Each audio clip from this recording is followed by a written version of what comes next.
CEAP, Centro Espírita Altivo Panfiro. Uma casa de amor. Bom dia aos nossos ouvintes. Que Jesus abençoe a nossa manhã de estudos. Capítulo 2 do Evangelho segundo o Espiritismo. Meu reino não é deste mundo. A vida futura. Por essas palavras, Jesus claramente se refere à vida futura, que ele apresenta em todas as circunstâncias como meta a que tende a humanidade e como devendo ser objeto das principais preocupações do homem sobre a terra. E quais são essas palavras de Jesus? Vamos ler o item 1. Uma realeza terrestre. Pilatos, tornando a entrar no palácio e fazendo vir Jesus à sua presença, perguntou-lhe: Tu és o rei dos judeus? Respondeu-lhe Jesus: Meu reino não é deste mundo. Se o meu reino fosse deste mundo, minha gente teria combatido para impedir que eu caísse nas mãos dos judeus. Mas o meu reino não é aqui. Pilatos então perguntou: Logo, tu és rei? Jesus responde: Tu o dizes, sou rei. Nasci e vim a este mundo para dar testemunho da verdade. Todo aquele que pertence à verdade ouve a minha voz. João 33, 36, 37. Nós, Jesus, estamos ouvindo a tua verdade. Ajuda-nos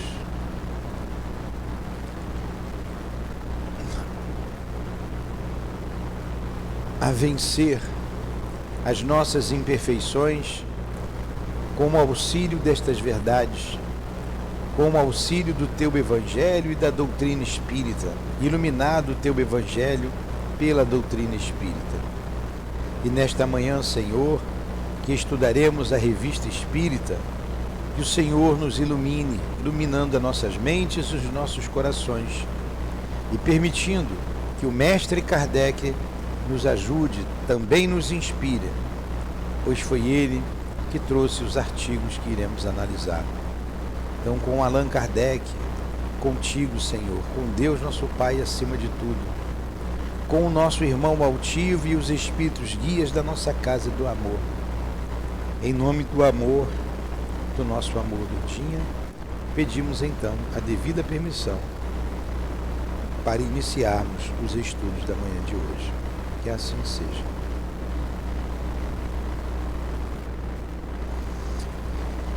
Na revista espírita, nós tínhamos parado aqui vimos lá a mensagem do espírito que vivia em Júpiter, não é? Que foi muito interessante. E agora veio um outro artigo que se chama O Espírito e os Herdeiros. Estamos na Revista Espírita de maio de 1858. Um de nossos assistentes de Haia, Holanda, comunica-nos o fato que se segue, ocorrido num grupo de amigos que se ocupavam com as manifestações espíritas. Isto prova mais uma vez, diz ele, e sem possível contestação, a existência de uma vez, diz ele, e sem possível contestação, eu repeti, mas a repetição está no livro, a existência de um elemento inteligente e invisível, agindo individual e diretamente sobre nós. Então vocês vejam que esse artigo, você que está chegando hoje aqui pela primeira vez, revista é revista. Você já leu a revista? São vários artigos, assuntos diferentes. Então, todos os assuntos sobre a doutrina espírita e provocado de maneiras diferentes, Kardec recebia as cartas da Europa, do mundo inteiro, até dos Estados Unidos, e colocava aqui. Leon Denis colocou artigos aqui na revista. E para a gente analisar. Agora vocês vejam que na época de Kardec o movimento era tão forte, tão grande, que olha como ele coloca aqui o detalhe. Veio de Holanda, né? Veio da Holanda. Comunica-nos o fato que se segue, ocorrido num grupo de amigos que se ocupavam com as manifestações espíritas. Um grupo de amigos. Muitos grupos se juntavam para analisar as manifestações, a dança das mesas, vulgarmente chamada. Então, em cima dessa análise, ele está dizendo, é incontestável, tem um ser inteligente ali, não é só magnetismo, porque o magnetismo, depois tu vai botar, né, rápido. O magnetismo, tem camiseta branca aí, o magnetismo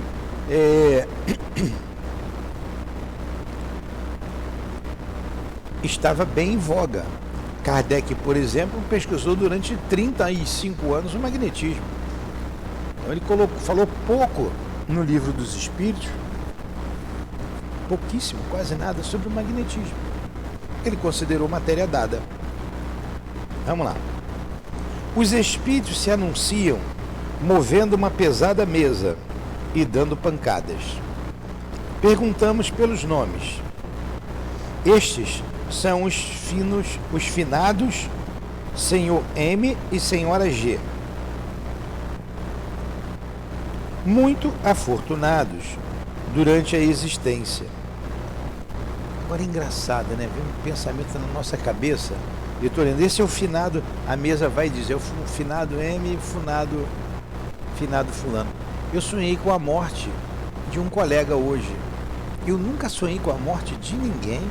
Nunca sonhei num sonho. Mas eu me deitei e um sonho estranho. Ele tinha morrido. Aí ele foi para o hospital, estava quase uma semana no hospital, no congelador, ele estava gelado.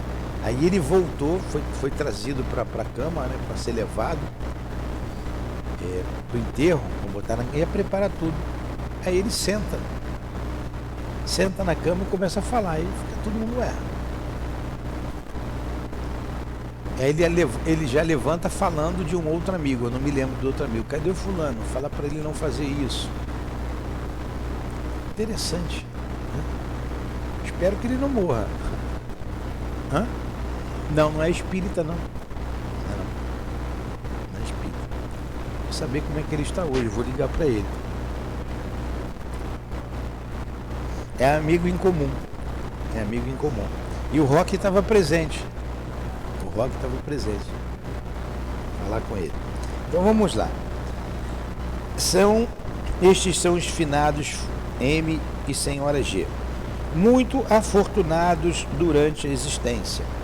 O marido, do qual provinha a fortuna, não tinha filhos e deserdou os parentes próximos em favor da família da mulher, falecida pouco antes dele.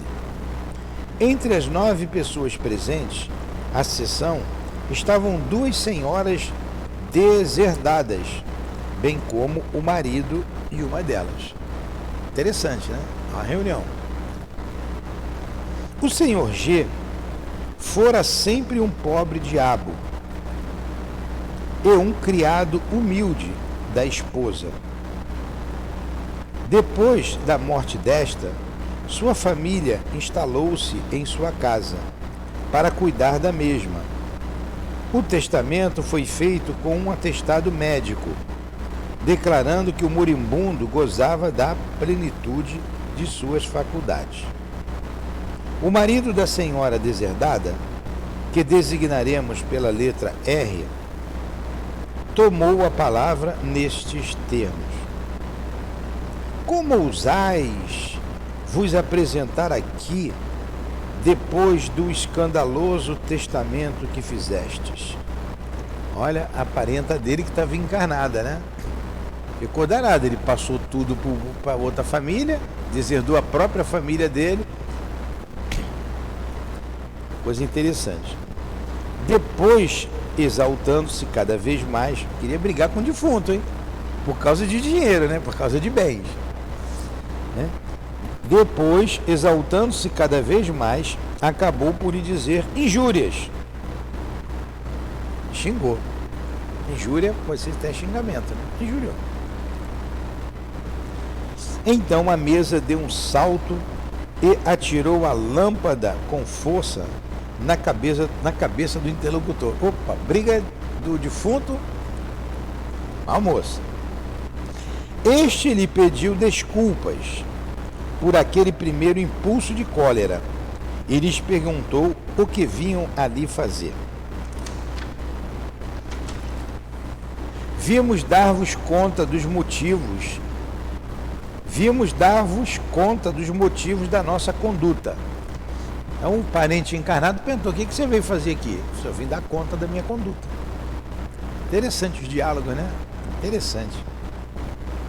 As respostas eram dadas por meio de pancadas indicando as letras do alfabeto. Cara, como que uma mesa vai fazer as palavras, né? Mas isso aí vai se tornando uma prática. Quem já trabalhou como radiotelegrafista, antigamente, nos voos, no avião, ia um radiotelegrafista. Lembra disso aí? Em todo. E o piloto, e o copiloto, e a mecânica, e um radiotelegrafista. Então não deixa de ser uma pancada ali. Só que o camarada tem tanta prática, né? Ele rapidinho, e o outro que está lá entende. E responde da mesma forma. Né? O código Morse. Conhecendo a inércia do marido era a mulher dominava, né? Pelo que está dizendo aqui. Conhecendo a inércia do marido, o senhor R lhe disse bruscamente que devia retirar-se e que escutaria apenas a sua esposa. O encarnado, sabendo que o outro era mole, não quero falar contigo não, deixa. Então, o espírito desta disse que a senhora R e sua irmã eram bastante ricas e podiam privar-se de sua parte da herança, que outros eram maus e que outros, enfim, deveriam sofrer aquela prova. Por tais motivos,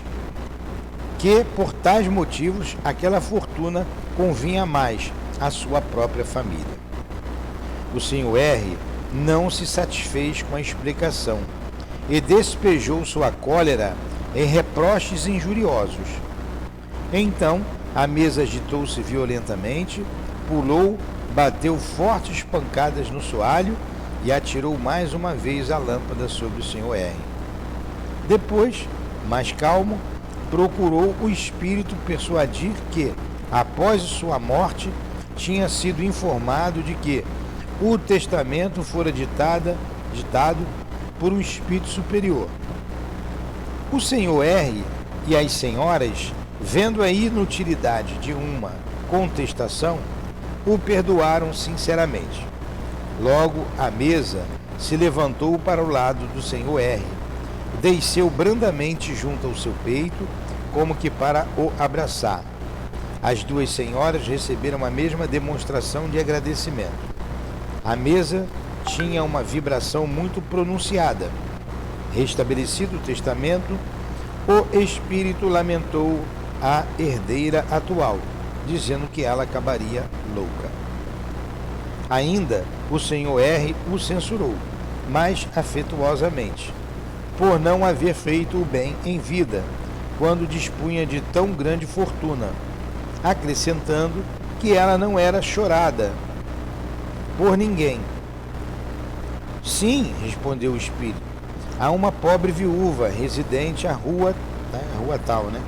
Que algumas vezes pensa em mim, porque algumas vezes lhe dei alimento, roupa e aquecimento. Como o espírito não houvesse dado o nome da pobre mulher, um dos assistentes a procurou, encontrando-a no endereço indicado, o que não é menos digno de registro. Desde a morte da senhora G, o seu domicílio era outro, Este último é o que foi indicado pelo Espírito. Interessante, né? Ele vai botando esses diálogos aqui. Agora vai vir um outro artigo na revista. E não tem como duvidar, como ele colocou aqui, o que o Espírito falou. Ele se justificou porque que não deu. Ter dado, vocês têm muito dinheiro, é o suficiente. Ó, a minha mãe desencarnou. Minha mãe tinha um apartamento lá na Ilha do Governador, um apartamento bom, eu morava lá. Sabedor dessas situações, eu chamei meus irmãos, nos reunimos, eu falei assim, olha, vamos resolver esse problema, mãe. Você já está com o pé lá no autocarro, já estava com idade. O seu estava já com uns 80 anos, ela morreu com 83. Pô. Então, mãe, a coisa está ficando difícil. Vai viver 150 anos? Não vou então. Vamos resolver isso. Qual a tua vontade? Ela ficou quieta. A vontade dela era passar para minha irmã, que era menos desprovida de recursos. Eu falei, então você quer passar para fulana? Ela é o que eu gostaria. Eu falei, então vamos fazer isso. Ó, eu tenho já onde morar. Não preciso de mais nada. O meu irmão também. A minha irmã também. Então, da tua vontade, você vai, o meu advogado, e tudo foi feito. Você sabe que teve duas pessoas, dois cunhados. Cunhado sempre é cunhado, né?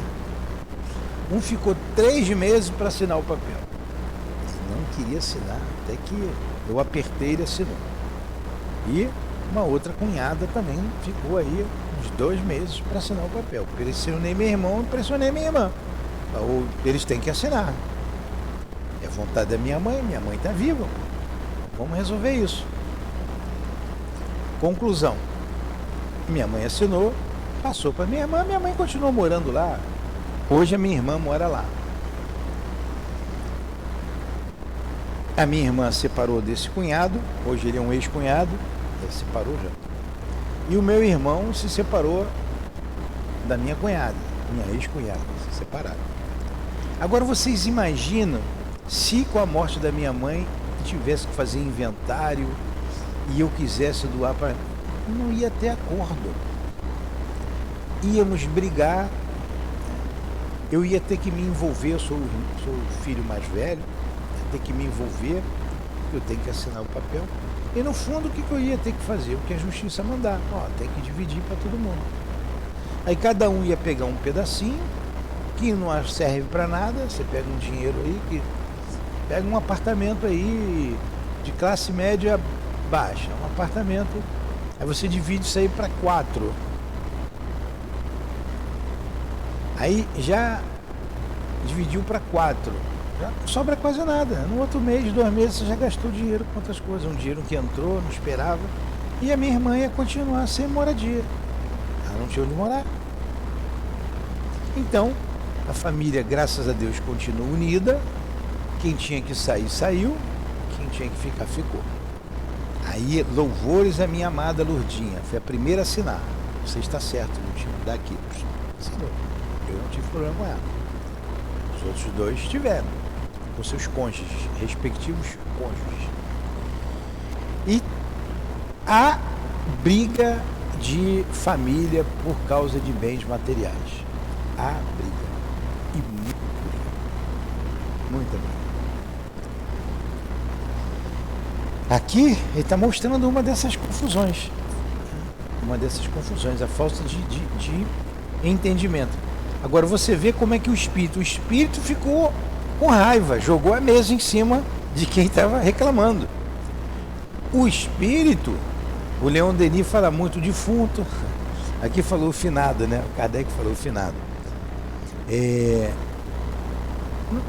Seja lá o nome que você dê, o adjetivo que você dê, o morto, o finado, o defunto, o espírito, ele é um ser inteligente, eivado de sentimento, de vontade, ele continua sendo ele mesmo. E se ele estiver bem ligado aqui à matéria ainda, aos seus familiares, ele vai sentir ciúme, raiva, ele vai sentir principalmente quando falarem mal dele, falarem mal. pensarem em maus atos cometidos por ele. Então ele se ressente de tudo isso. A gente deve evitar por isso. Você chora, ele sente o teu amor, o teu carinho, tudo bem. Mas se você se desespera, ele vai sentir o seu desespero, a sua inconformação, a sua falta de fé. Isso vai provocar uma separação maior. Né? Então a gente tem que ter o mesmo apreço por alguém que conviveu conosco e que desencarnou. Ele continua vivo. Então, todos os dias, eu sempre desde criança aprendi com a minha mãe muito católica, meus pais, né? Meu pai também, a rezar pelas almas do purgatório. Antigamente eram as almas do purgatório. Então eu aprendi a rezar. Eu não falava almas do purgatório, eu falava dos parentes. Jesus abençoe e proteja a minha avó, o meu avô. Poxa, a minha avó já tem o que aí? Eu estou com 64, eu devia ter uns 6 anos. Quase 60 anos. O meu avô já deve ter desencarnado e reencarnado, desencarnado de novo, porque eu nem conheci meu avô. Eu continuo rezando por ele, pelo meu pai, pela minha mãe, pelos avós, pelos tios, um hábito, todos os dias. Eu não vou numerando assim, minha prima fulana. Eu tenho uma prima que eu gosto muito, que é a Alzirinha, que ela me ajudou, ela que me colocou no caminho da doutrina espírita, quando meu pai desencarnou. Ela eu especifico o nome sempre, Alzirinha, que Deus te abençoe, obrigado pelo que você fez por mim. A minha mãe, meu pai, a Lourdinha, os outros, os parentes, os avós, os tipos, que é muita gente. Então você cria um hábito e você estabelece uma relação. Ele pode estar reencarnado, que a tua prece vai chegar lá. O mesmo princípio pelo que a gente viu aqui agora. O fulano foi tarde, não valia nada. Muita gente fala isso. Deve estar no mármore do inferno. Né? Tem gente que ainda é mais ainda cruel. O espírito sente.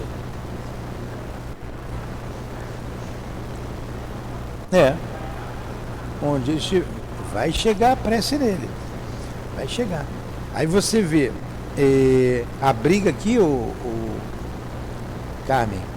A briga não, a mensagem aqui foi por bens materiais. Que o finado lá não deu os bens para a família dele, deu para a família da mulher.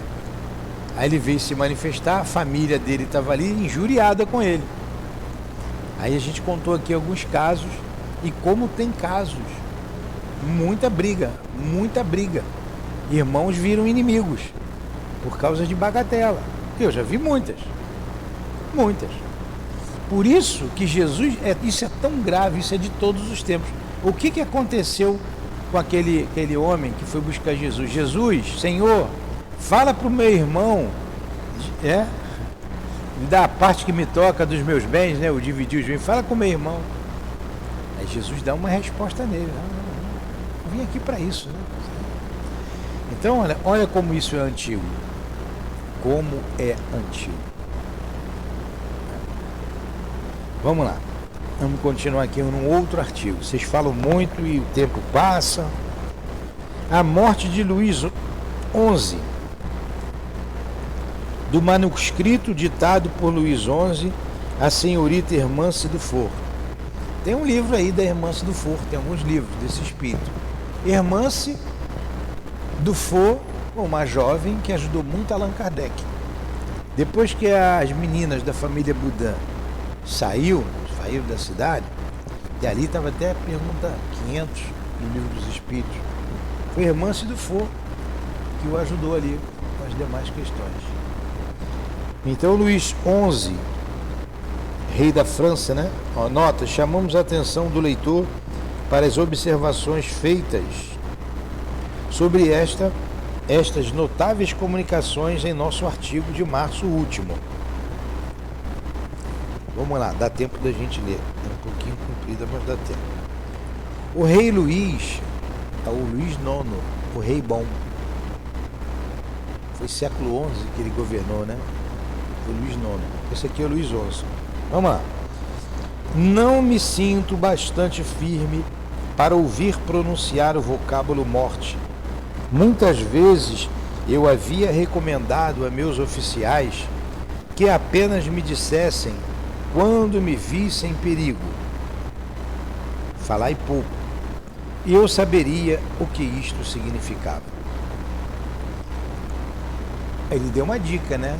Se algum oficial dele lá, algum ajudante dele tivesse dúvida, ele deu uma dica. Eu falava para os meus oficiais: quando eu estivesse em perigo, falai pouco. Quando não restavam mais esperanças, Olivier Ledain me disse duramente, em presença de Francisco de Paula e de Cotier: Majestade, temos que nos desobrigar de um dever. Não tenhais mais esperança neste santo homem, nem em qualquer outro. Chegais ao fim. Pensai em vossa consciência. Não há mais remédio. Estas palavras cruéis operou-se em mim uma revolução completa. Eu já não me sentia o mesmo homem e admirava-me de mim mesmo. O passado desenrolou-se rapidamente a meus olhos e as coisas me apareceram sob um aspecto novo. Um não sei o que de estranho se passava em mim. Fixando-me, o duro olhar de Olivier Ledain parecia interrogar-me. Para me subtrair a esse olhar frio e inquisidor, respondi com aparente tranquilidade: espero que Deus me ajude. É possível, talvez, que eu não esteja tão mal como pensais. Deitei minhas últimas vontades e mandei para junto do jovem rei aqueles que ainda me rodeavam. Vi-me só com meu confessor, Francisco de Paula, Ledain e Cotier. Francisco me fez uma tocante exortação. Parece que a cada uma de suas palavras apagavam-se-me os vícios e a natureza retomava o seu curso. Senti-me aliviado e comecei a recobrar um pouco de esperança na clemência de Deus. Recebi os últimos sacramentos com uma piedade firme e resignada. A cada instante repetia: Nossa Senhora de Embraun. Nossa Senhora de Embraun tem uma observação aqui. É uma antiquíssima cidade do sul da França, situada na bacia de Ródano, na Provença. Seu antigo nome era Ebraduno. Então, é mais um nome para Nossa Senhora, né?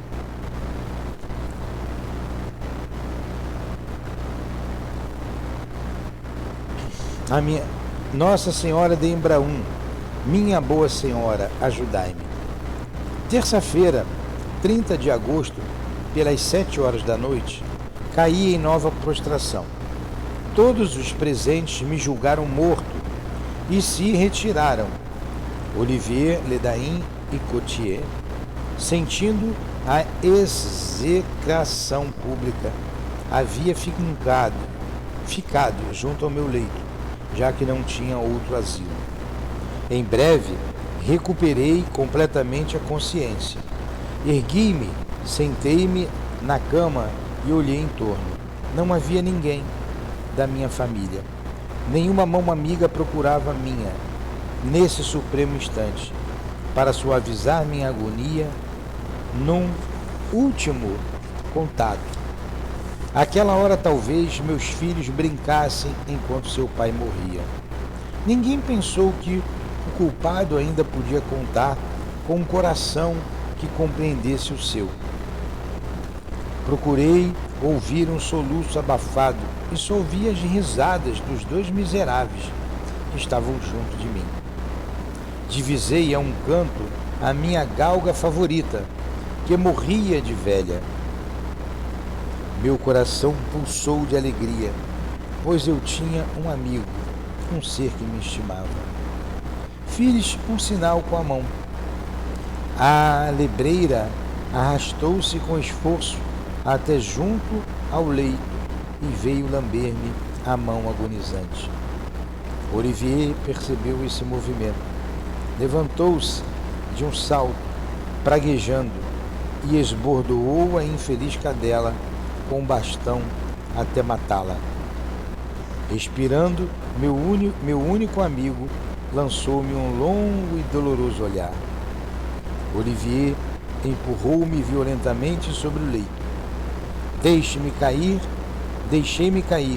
e entreguei a Deus a minha alma culposa. Pô, que morte dolorosa! E era um rei.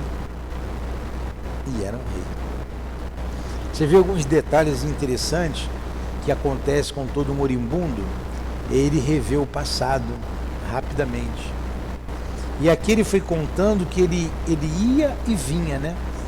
Ele ia e vinha. Vocês me permitam de novo peço licença para contar uma experiência pessoal com a minha Lourdinha. A gente estava sentado, ela tinha desmaiado. Ela desmaiou e eu corri para socorrê-la na cozinha. Aí eu socorri, ela abriu os olhos, foi voltando assim devagarzinho. Eu levantei. Aí nós sentamos para tomar o café, acabou o café, fomos sentar para tomar o café. Aí ela falou para mim, eu já sei o que é morrer. Eu não tenho mais medo. Eu fui e voltei. Eu vi como é tudo. E contou mais alguns detalhes que eu poderia e deveria explorar para o meu conhecimento. Eu perdi a oportunidade. Você não vai, que isso? Fala bobagem, você não vai morrer nada. A gente já conseguiu aqui a liberação do remédio, que você ficou boa da outra vez. Essa semana a gente vai tomar. Aí a gente mudei de assunto e continuamos. Tudo convergindo no desencarne dela. Abri o livro, mortes prematuras. Eu não aceitava. Eu não me via sem ela. Até que um dia ela desmaiou. E eu me preocupei, naquele dia eu me preocupei. Falei, não, vamos para o hospital agora. Aí botei desmaiou 2 dias depois. Levei para o hospital. A médica rancorosa, sabe esses médicos de mal com a vida? Eu insisti, você precisa assistir, ela fechou lá tudo lá, demorou. Aí eu vi que a coisa era grave. Vi ela correndo, veio outras pessoas para ajudar. Aí a médica voltou, falou para mim, você tem fé? Eu falei, tem, então reza. Ela foi e ela voltou. Vamos levar ela para o quarto. E eu sem jeito, se eu podia entrar lá no quarto na UTI, se eu não podia acompanhar. Eu fiquei quieto, ela vem comigo. E a Lourdinha olhou para mim com aquele olhar longe. E eu fui do lado. Falei, Lourdinha, ela me olhando, eu fiz assim para ela, tudo bem, vamos lá. Eu tinha certeza que ela não ia morrer. Aí ela levantou-se, aquele olhar longe, vago, triste, e fez assim para mim. Falei, graças a Deus. Outra oportunidade que eu perdi, eu devia ter entrado no quarto, ficado com ela, do lado dela. E ali ela desencarnou. Ali ela desencarnou. Mas olha só, ela foi, voltou, foi preparada para não tenha medo, igual aconteceu aqui com esse rei Luís IX. Isso é comum.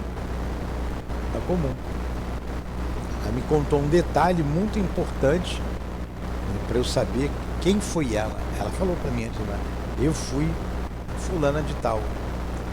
E eu também não levei em consideração. Achei que ela estava nesse período, depois que ela caiu lá na cozinha. 2 dias depois ela caiu de novo. 2 dias depois. Olha só o espírito, né? O espírito se libertando. Nesse dia tinha um encontro com os amigos de turma. Ela falou, vai ao encontro, vai lá com seus amigos, leva o celular, qualquer coisa eu ligo. Eu falei, não, mas eu não vou mesmo. Você não está bem, fica aqui. Não vou, fica... Antes dela cair, a segunda queda. Tinha também no prédio lá uma festinha que a gente ia fazer. Eu falei, eu vou lá embaixo. Ela vai lá. Eu falei assim, eu vou lá embaixo, o que você quer? Aí ela me pediu lá uma besteirinha que eu fiz. Subi, dei, ela comeu. Fiquei com ela. Aí ela foi ao banheiro, caiu. Foi quando eu fui para o hospital. Agora, eu não me perdoaria se eu fosse para uma festa e a minha mulher morresse. Como é que eu estaria hoje? Mas eu entendi. Ela não queria que eu sofresse. Ela queria que... Então, são coisas que todos nós iremos passar. Eu falo hoje com menos pesar. Menos pesar, apesar da dor, da saudade, do momento triste que a gente relembra. Então, que Jesus abençoe a minha amada e querida Lourdinha. Agora, num outro artigo, que ele vai falar aqui do falso Home. Lembra que a gente falou do Dr. Douglas Home? Então tivemos 2 artigos sobre o Dr. Douglas Home. O médium de efeitos físicos, de incorporação, vidente, aquele que subia com cadeira e tudo, dava a volta no castelo, entrava. Agora tem um artigo que a gente vai ver na próxima aula, porque é um artigo grande e vai ficar no meio e também vai quebrar muito esse estudo que a gente acabou de fazer da morte de Luís XI. Nós vimos 2 artigos então, a morte de Luís XI, trazida pela irmã Dufour, e o espírito e os herdeiros. Foi interessante o espírito e os herdeiros, né? A revista Espírita é interessantíssima, é um artigo melhor do que o outro. Um melhor do que o outro. Se eu tivesse lá na época da França, de Kardec, eu ia escrever para ele o que aconteceu com a Lourdinha. Uma experiência dolorosa, mas fazer o que, né? Faz parte da vida. Então agradecemos ao mestre Kardec pela revista Espírita, principalmente pelo Livro dos Espíritos, que ontem comemoramos mais um ano de existência. 166 anos do Livro dos Espíritos. Muito obrigado, mestre Allan Kardec, grande educador, pedagogo, e nos trouxe de maneira para o fácil entendimento e aprendizado a doutrina dos Espíritos. Que Deus te abençoe e proteja. Que Deus te ajude e continue seguindo em frente e velando por esta humanidade tão sofrida em que nos encontramos. Obrigado a todos vocês, amigos queridos que se fazem presentes. A Leon Denis, o continuador de Kardec, como outros irmãos, como Camille Flammarion, enfim, muito obrigado por tudo. Obrigado, Lourdinha, pelo teu amor. E sabes que foi o móvel das nossas ações para que o SEAP fosse criado. Muito te devo. Obrigado por tudo. Obrigado ao Altivo. Obrigado aos amigos dirigentes desta casa. Muito obrigado. Despeça-nos, que seja em nome da direção espiritual do SEAP, a nossa casa de amor, em nome do amor, do nosso amor, minha querida, do teu amor, Jesus, mas acima de tudo, em nome do amor de Deus, nosso Pai, que damos por encerrado os estudos da manhã de hoje em torno da Revista Espírita. Que assim seja.